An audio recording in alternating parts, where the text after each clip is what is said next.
Hello friends, मैं गीता मेलवान स्वागत करती हूँ आपका हमारे यूट्यूब चैनल में। फ्रेंड्स, आज की इस वीडियो में हम पथ प्रदर्शक की आगे की रिवीजन करेंगे।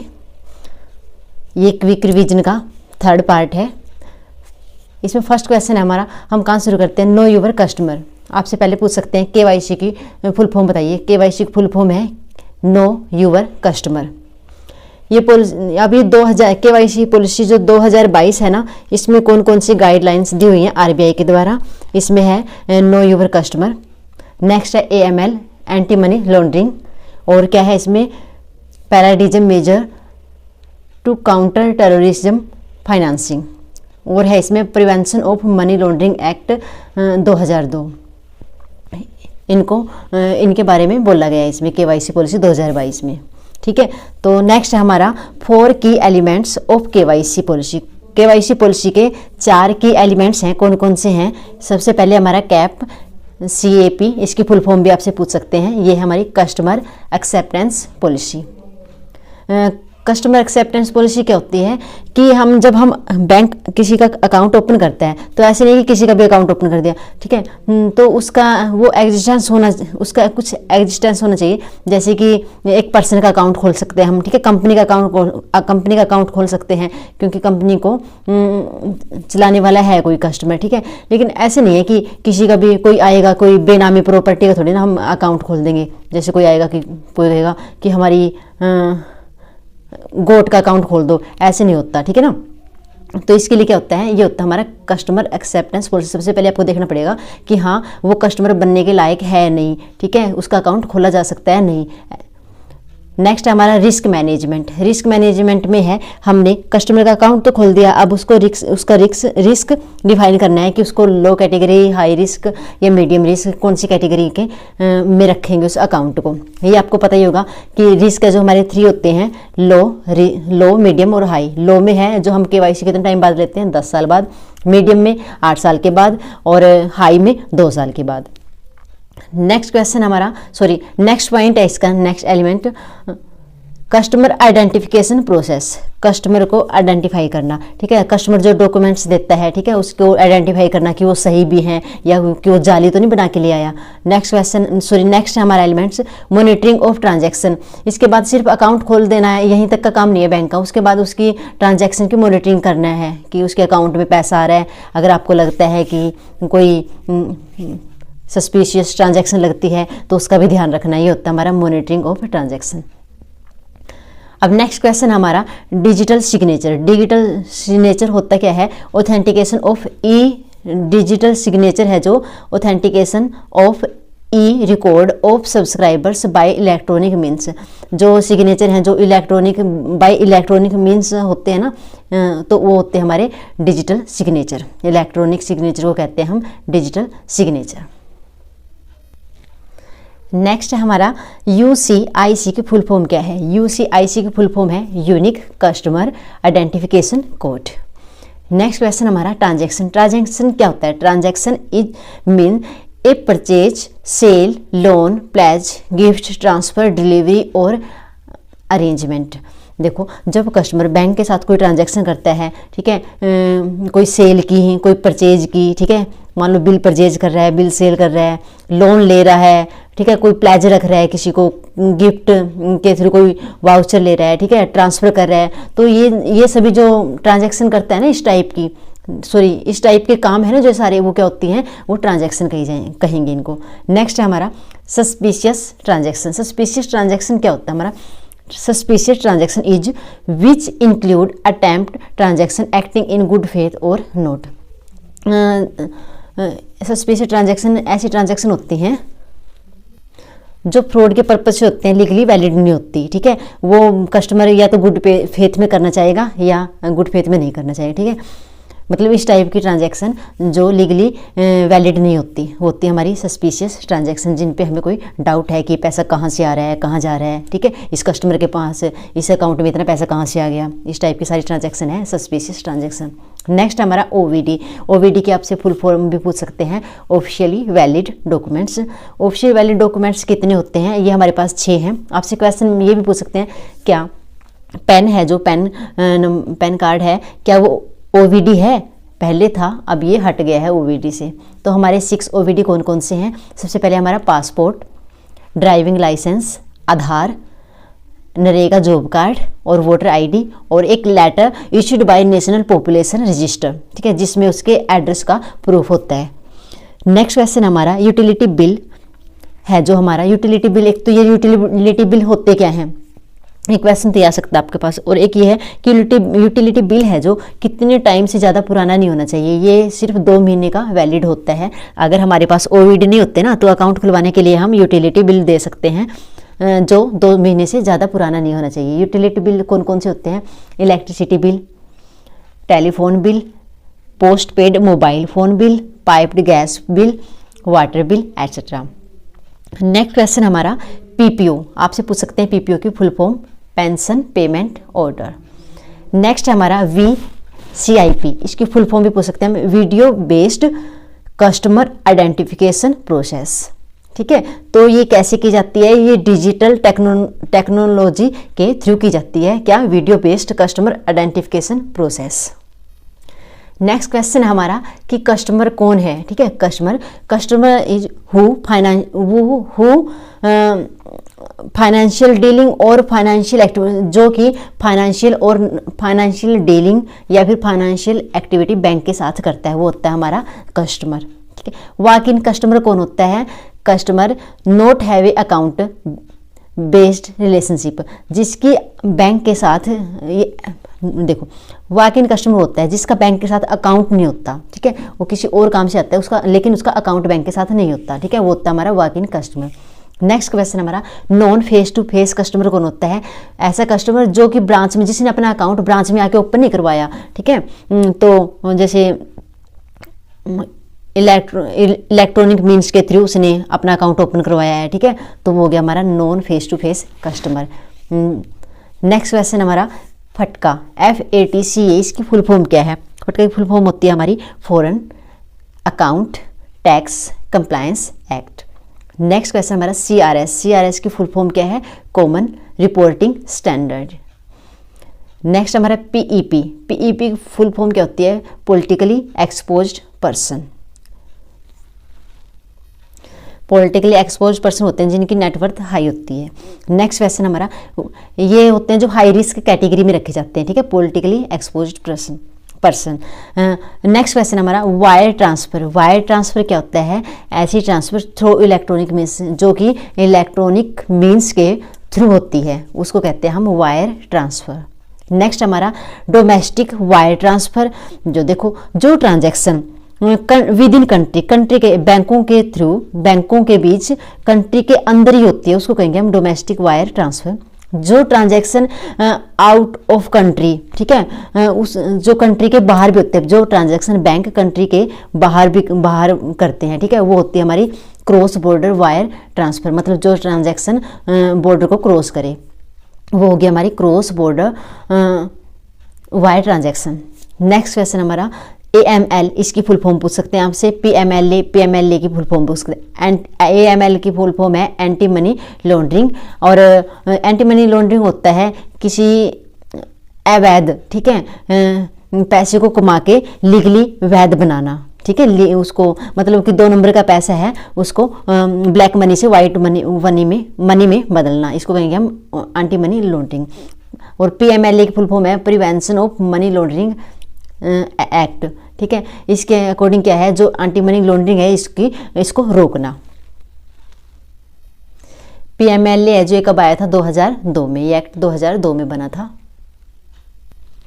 अब बात करते हैं हम स्मॉल अकाउंट की। तो स्मॉल अकाउंट क्या होता है, ठीक है, ऐसा जब कोई कस्टमर अपना अकाउंट ओपन करना चाहता है बैंक के साथ, लेकिन उसके पास जो हमारे 6 OVD हैं ये नहीं होते, तो वो भी बैंक के साथ अकाउंट ओपन कर सकता है। क्या देकर? वो यूटिलिटी बिल देकर, कुछ भी, ठीक है, तो ऐसे अपना अकाउंट खोल सकता है। लेकिन कंडीशन क्या है? उसको 12 महीने के अंदर अपना OVD देना पड़ेगा, ठीक है, तो तब तक के लिए उसके लिए एक स्मॉल अकाउंट खोल देते हैं।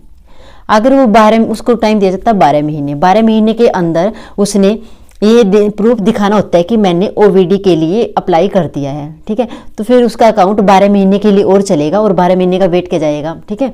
अगर वो 24 महीने तक भी अपना अकाउंट सॉरी अपने ओवीडी का कोई प्रूफ नहीं दे पाता तो उसका अकाउंट बंद कर दिया जाता है। अब स्मॉल अकाउंट है, जो स्मॉल अकाउंट में क्या होता है, स्मॉल अकाउंट में है जो टोटल डिपॉजिट 1 साल के अंदर वो कस्टमर है जो 1 लाख से ज़्यादा डिपॉजिट नहीं कर सकता 1 साल में, और एक टाइम में 50,000 से आप जब भी देखोगे उस अकाउंट में डिपॉजिट है वो 50,000 को क्रॉस नहीं करना चाहिए, ठीक है। और क्या है, जो अब्रॉड से पैसा आया है वो इस अकाउंट में डिपॉजिट नहीं कर सकते, और एक मंथ में इसकी 10,000 की ट्रांजैक्शन अलाउड होती है। नेक्स्ट है हमारा आईईसी। आईईसी की फुल फॉर्म क्या होती है हमारी, importer exporter code. IEC full form importer exporter code. Next question हमारा जीएसटी। जीएसटी की फुल फॉर्म है goods and service tax. CST. CST की फुल फॉर्म है सेंट्रल सेल्स टैक्स। नेक्स्ट हमारा एमआईसीआर। एमआईसीआर की फुल फॉर्म क्या है, magnetic ink character recognition. ये होता है जो हमारा एमआईसीआर है, ये कोड है जो 9 डिजिट का होता है, ठीक है। इसको 3 पार्ट में डिवाइड किया हुआ है, 3+3+3। जो पहले 3 हैं उनको कहेंगे हम सिटी कोड, जो बीच के 3 डिजिट होते हैं वो होंगे हमारे बैंक कोड, और जो लास्ट के 3 डिजिट होंगे वो होंगे हमारे ब्रांच कोड। ये एमआईसीआर है जो चेक पर कहाँ पे होता है, जो चेक नंबर होता है ना उसके ठीक आगे, मतलब ठीक बीच में, उसके बाद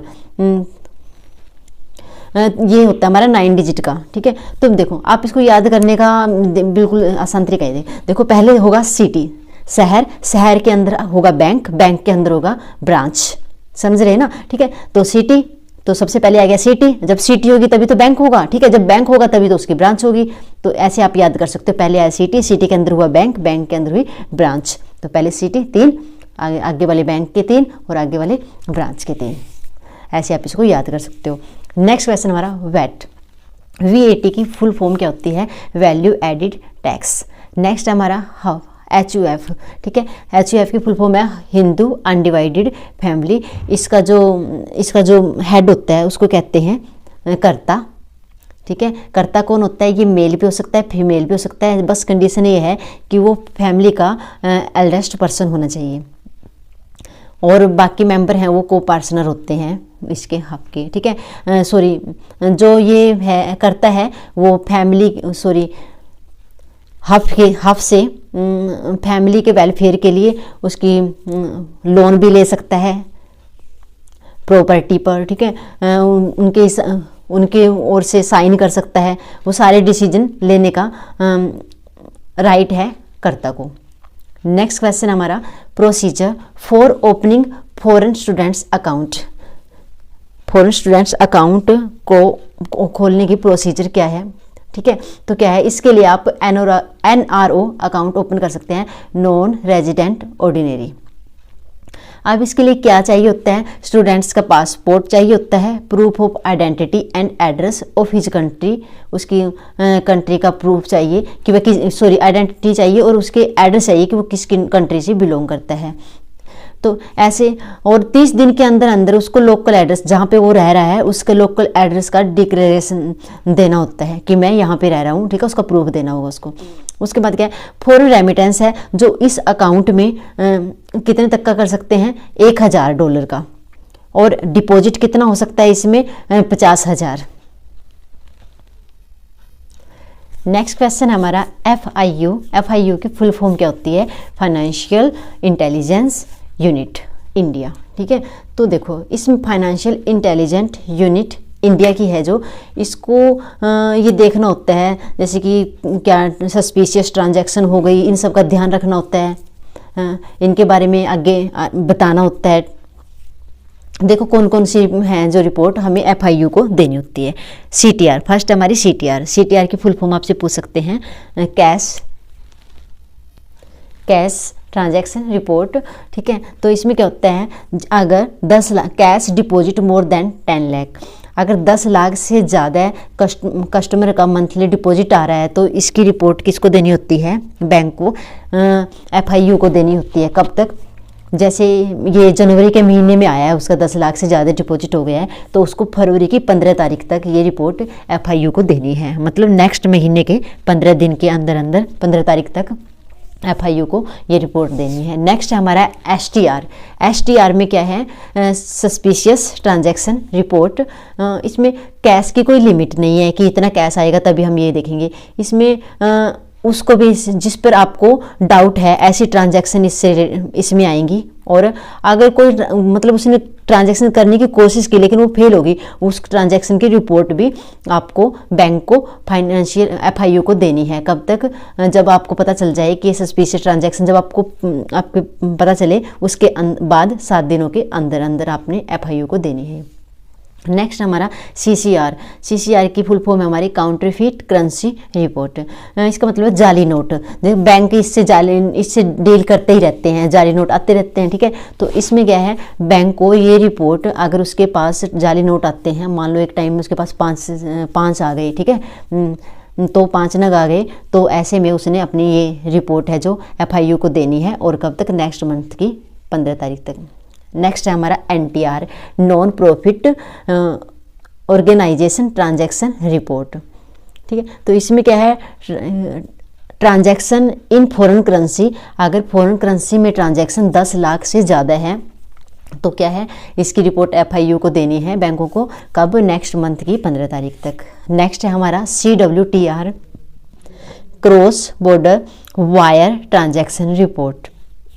इसमें क्या है, अगर ये cross border wire transaction report है जो 5 लाख या इससे ज़्यादा की हो रही है, तो इसमें क्या है, इसकी रिपोर्ट भी FIU को देनी है, कब तक, नेक्स्ट मंथ की 15 तारीख तक। नेक्स्ट क्वेश्चन हमारा थ्रेशोल्ड लिमिट। अभी थ्रेशोल्ड लिमिट क्या होती है? थ्रेशोल्ड लिमिट है, मान लो कोई कस्टमर है आपकी ब्रांच में, उसने अपना अकाउंट खोल लिया, उसने अकाउंट अपनी फॉर्म में मेंशन किया है कि मेरी इनकम इतनी है, ठीक है। तो वो क्या कर सकता है, वो अपनी इनकम का, एक साल में अपनी इनकम का 150% मीन्स 1.5 गुना 1.5 टाइम इतना डिपॉजिट कर सकता है। जब ये लिमिट इसको एक्सीड कर जाएगी तब वो क्या बन जाएगा, थ्रेशोल्ड लिमिट का अकाउंट बन जाएगा। अब इसमें क्या है, ये स्मॉल अकाउंट है, उसमें है जो ये लिमिट वो है 1 लाख की, ठीक है। BSBDA में है जो वो है 2 लाख की, और अदर अकाउंट जैसे सेविंग, करंट, CC, OD, इनमें कितना है 150% मीन्स 1.5 मतलब 1.5 गुना, जितना भी उसका उसने लिखा है कि मेरी इनकम इतनी होगी उसका 1.5 गुना तक। अब हम बात करेंगे सेविंग फंड डिपॉजिट स्कीम के बारे में, ठीक है। फर्स्ट है हमारी, मैं आपको बिल्कुल समरी के टाइप में बिल्कुल शॉर्ट में बता दूंगी सारा, ये जितनी भी 10-11 स्कीम है हमारी, देखिए जल्दी कर लेते हैं हम इसको। फर्स्ट है हमारा PNB 29 सेविंग अकाउंट, इसको जनरल अकाउंट भी बोल देते हैं सेविंग का, ठीक है। तो इसमें क्या है, QAB क्वार्टरली एवरेज बैलेंस या फिर इनिशियली बैलेंस कितना होना चाहिए, ये 500, रूरल सेमी अर्बन में होना चाहिए 1000, और अर्बन में होगा हमारा 2000, मेट्रो या अर्बन में 2000, ठीक है। तो ऐसे समझ लेना, रूरल, सेमी अर्बन, अर्बन। सबसे रूरल में होगा 500, सेमी अर्बन में 1000 और अर्बन में 2000। अब चेक कितने फ्री मिलते हैं इसमें, PNB 29 सेविंग अकाउंट में वो होते हैं हमारे 25 चेक, ठीक है। नेक्स्ट है हमारा, मैं आपको शॉर्ट में सिर्फ मेन बता रही हूँ जो एग्जाम की व्यू से इम्पोर्टेंट है। नेक्स्ट हमारा PNB ऐसा prudent sweep deposit scheme for individual, ये हमारे इंडिविजुअल के लिए भी होता है ये स्वीप डिपॉजिट स्कीम, और इंस्टीट्यूशन के लिए भी होता है। पहले हम बात करते हैं इंडिविजुअल की। तो इंडिविजुअल में क्या होता है, इनिशियली डिपॉजिट या फिर क्वार्टरली एवरेज बैलेंस, ये कितना होना चाहिए, होता है हमारा 25,000। स्वीप इन, इसमें स्वीप इन और स्वीप आउट की फैसिलिटी अवेलेबल है। स्वीप इन कब होता है, इसमें अगर अकाउंट में 50,000 डिपॉजिट हो जाता है तो 50,000 के बाद से स्वीप इन शुरू होता है, वो होता है हमारा किसके, 5,000 के मल्टीपल में, मीन्स 5,000 की आपके FDयाँ बनेगी, ठीक है। उसके बाद क्या है, स्वीप आउट, जैसे कि इसमें डिपॉजिट, जैसे इसकी FD बन रही है, स्वीप इन हो रहा है, वैसे क्या होता है इसमें स्वीप आउट किस हिसाब से होगा, जैसे जो लास्ट में मान लो आपके पास हो गया 50,000 के बाद आपके पास बन गया 60,000 हो गया आपके अकाउंट में कैश, तो क्या हुआ, 5,000 की 2 FD बन जाएंगी। तो एक जो पहले बनी है एफडी, ठीक है, वो बनी रहेगी। जो बाद में बनी है अगर तोड़नी भी हुई आपको तो वो लास्ट वाली है जो पहले टूटेगी, ठीक है। स्वीप आउट किस पे बेस्ड होता है? लिफो। लिफो है लास्ट इन फर्स्ट आउट।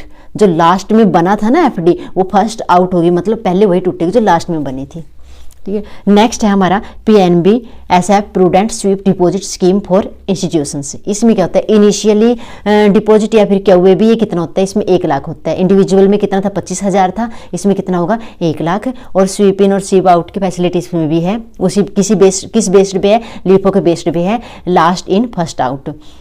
कब होता है इसमें स्वीप इन? ये होता है 5 लाख के बाद, और किसके मल्टीपल में? 1 लाख के। 5 लाख के बाद जैसे ही ये 1 लाख और होगा अकाउंट में, 6 लाख हो गया तो 1 लाख की एफडी बन जाएगी। ऐसे इसकी 1 लाख के मल्टीपल में स्वीप इन स्वीप आउट होता है। नेक्स्ट हमारा PNB junior saving fund account for minor. Minor के लिए अकाउंट है ये। देखो इसको कौन ओपन कर सकता है? एक माइनर। किसके? अपने गार्डियन के साथ। इसको कौन ऑपरेट करता है? गार्डियन ऑपरेट करता है। लेकिन अगर माइनर 10 साल का है तो वो सेल्फ ऑपरेटेड अकाउंट भी ओपन कर सकता है, कि वो लिटरेट होना चाहिए, ठीक है। 10 साल के बाद वो सेल्फ ऑपरेटेड अकाउंट ओपन कर सकता है। इसमें क्या है? इनिशियली और क्या हुए भी कितना रखते हैं? इसमें आपसे क्वेश्चन पूछ सकते हैं कि जो PNB junior saving fund account है, इसमें इनिशियली बैलेंस या फिर क्या हुए भी की रिक्वायरमेंट कितनी है? वो नील। इसमें कोई बैलेंस रखने की जरूरत नहीं है। नेक्स्ट हमारा चेक। इसमें कितने चेक है? इस अकाउंट में हमारे 50 चेक फ्री मिलते हैं। एटीएम की लिमिट है 5,000। इसमें एटीएम की लिमिट 5,000 पर डे है। 5,000 तक आप एटीएम से ट्रांजैक्शन कर सकते हो। और एक आपसे क्वेश्चन पूछ सकते हैं कि क्या जो माइनर का अकाउंट है, जो वो डोरमेंट स्टूडेंट अकाउंट है, जो वो ऑपरेटिव हो जाता है, इनऑपरेटिव हो जाता है? नहीं। ये अकाउंट SBVID अकाउंट है ना जो इस स्कीम का, ये अकाउंट कभी भी इनऑपरेटिव नहीं होता। या 24 महीने के बाद। नॉर्मली अकाउंट क्या होता है? 2 साल तक अगर उसमें कोई ट्रांजैक्शन न करे कस्टमर तो क्या होता है? वो ऑपरेटिव हो जाता है, इनऑपरेटिव हो जाता है, डोरमेंट अकाउंट हो जाता है। लेकिन ये अकाउंट कभी भी डोरमेंट नहीं होता। नेक्स्ट हमारा PNB saving account prudent for premium customer. Next हमारा PNB saving account product for premium customer. इसमें क्या है? इनिशियली बैलेंस कितना रखना होता है आपको? 500, 1000, 2000। Rural semi urban urban. Rural के लिए 500, सेमी अर्बन के लिए 1000 और अर्बन के लिए 2000। क्या हुए भी कितना है इसमें? 50,000। अब क्या है? इसमें कौन सा कार्ड इश्यू किया जाता है? वो होता है हमारा प्लेटिनम डेबिट कार्ड। और इसमें जो प्लेटिनम डेबिट कार्ड इशू किया जाता है, इस पे इंश्योरेंस होता है 2 लाख तक का। नेक्स्ट क्वेश्चन हमारा PNB basic saving bank deposit account, ठीक है। तो BSBD अकाउंट है जो, इसमें क्या होता है? क्या हुए भी इनिशियली बैलेंस रखने की जरूरत होती है? नहीं, जरूर नहीं है, नील है होता है इसका। डेबिट कार्ड भी मिलता है इस अकाउंट में, और चेक कितने? 10 फ्री मिलते हैं आपको।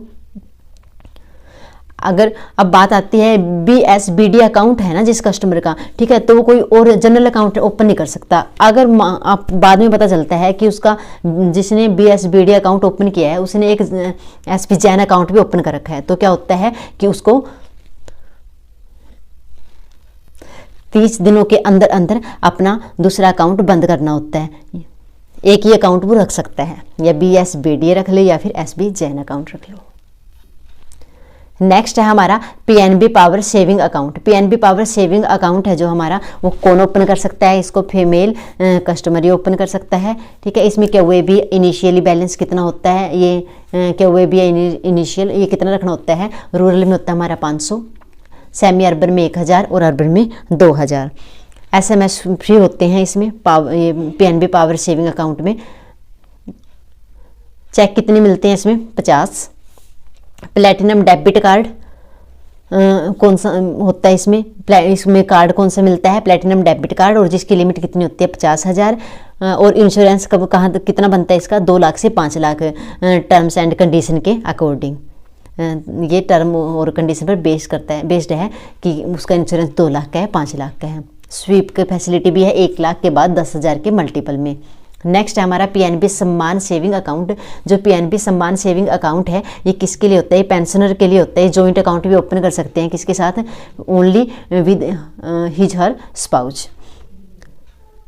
अब इसमें क्या हुए भी और इनिशियली बैलेंस रखने की जरूरत है? जरूरी नहीं है, ये नील है।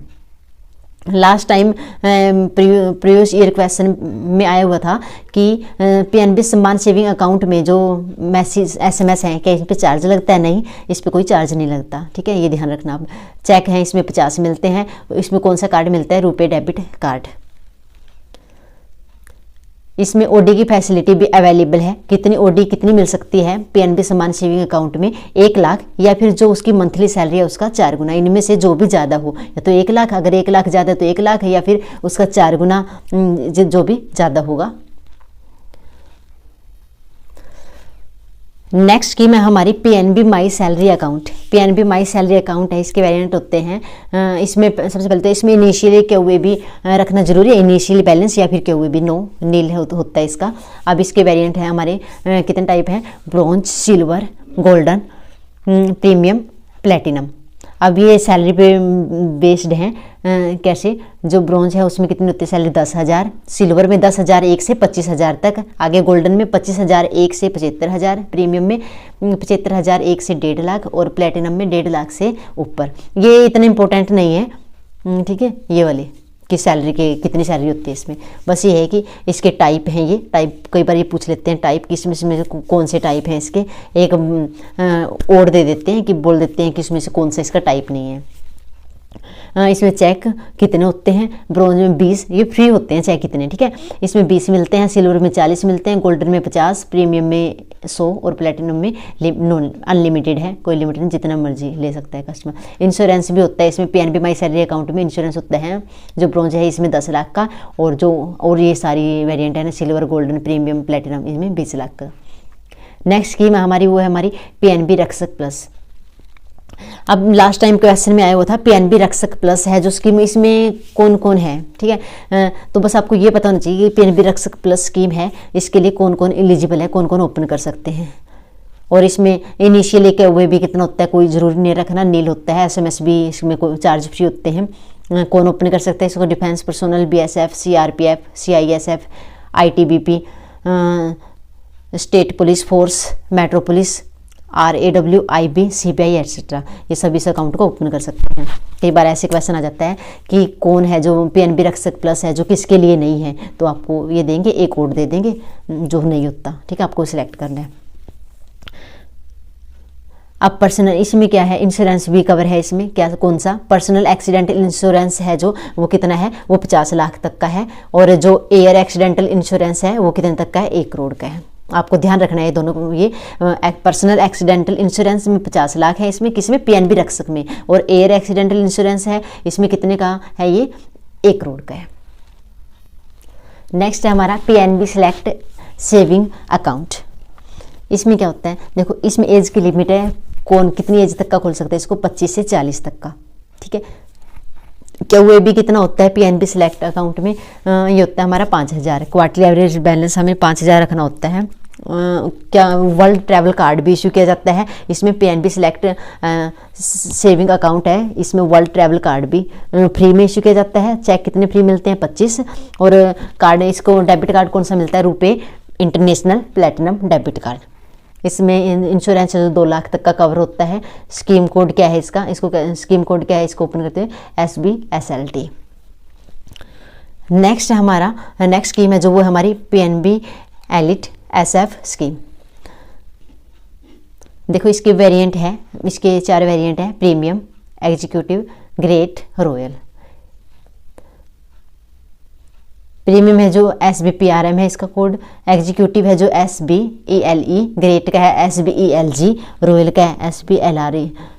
अब क्या हुए भी क्वार्टरली एवरेज बैलेंस कितना होता है इसमें? प्रीमियम होता है हमारा 50,000 से मिनिमम 50,000 और ज़्यादा 50,000 से 5 लाख तक का, ठीक है। जब 5 लाख से 10 लाख तक का होता है तो वो एग्जीक्यूटिव इस वेरिएंट में आता है। जिसका क्या हुए भी ग्रेट में कितना रखना होता है? 10 लाख से 15 लाख तक। और रॉयल में 15 लाख से ज़्यादा है। अब चेक की बात करते हैं कि चेक कितने मिलते हैं। अब इसमें प्रीमियम है जो, इसमें मिलेंगे आपको 50, एग्जीक्यूटिव में मिलेंगे आपको 200, ग्रेट में 400 और रॉयल में अनलिमिटेड। इसमें लिमिट नहीं है, आपको जितने की ज़रूरत है उतने चेक आप ले सकते हो।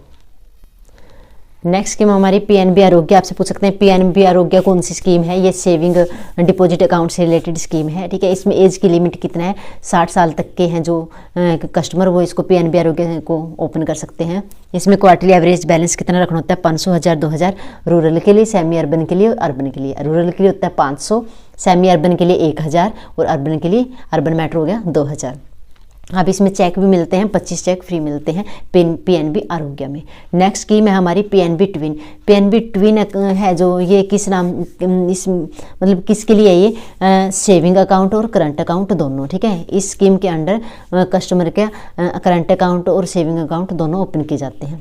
अब इसमें क्यों भी कितना होता है, इसके अकॉर्डिंग ट्विन के, पीएनबी ट्विन सेविंग स्कीम के अकॉर्डिंग इसमें क्यों भी करंट अकाउंट में आपको रखना होता है 50,000 क्वार्टरली एवरेज बैलेंस, और सेविंग अकाउंट में होता है 25,000।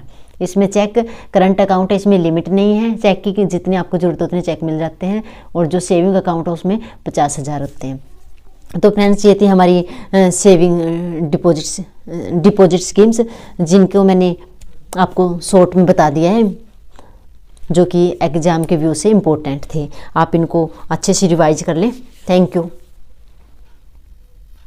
और हाँ, लास्ट वीडियो में कमेंट में पूछा हुआ था आप और ने कि जो पीएनबी 1 से रिलेटेड क्वेश्चन था कि एफडी ब्रांच में बनाते हैं तो क्या पीएनबी 1 पर क्लोज कर सकते हैं? नहीं, अगर आप एफडी अपनी ब्रांच में ओपन करते हो तो पीएनबी 1 ऐप पर जाकर आप उस एफडी को क्लोज नहीं कर सकते, लेकिन उस एफडी पे, ब्रांच पे बनी हुई एफडी पर अगर आप ओडी बनवाना चाहें, लोन लेना चाहें, तो आप पीएनबी 1 ऐप्स के थ्रू अप्लाई कर सकते हैं। Thank you.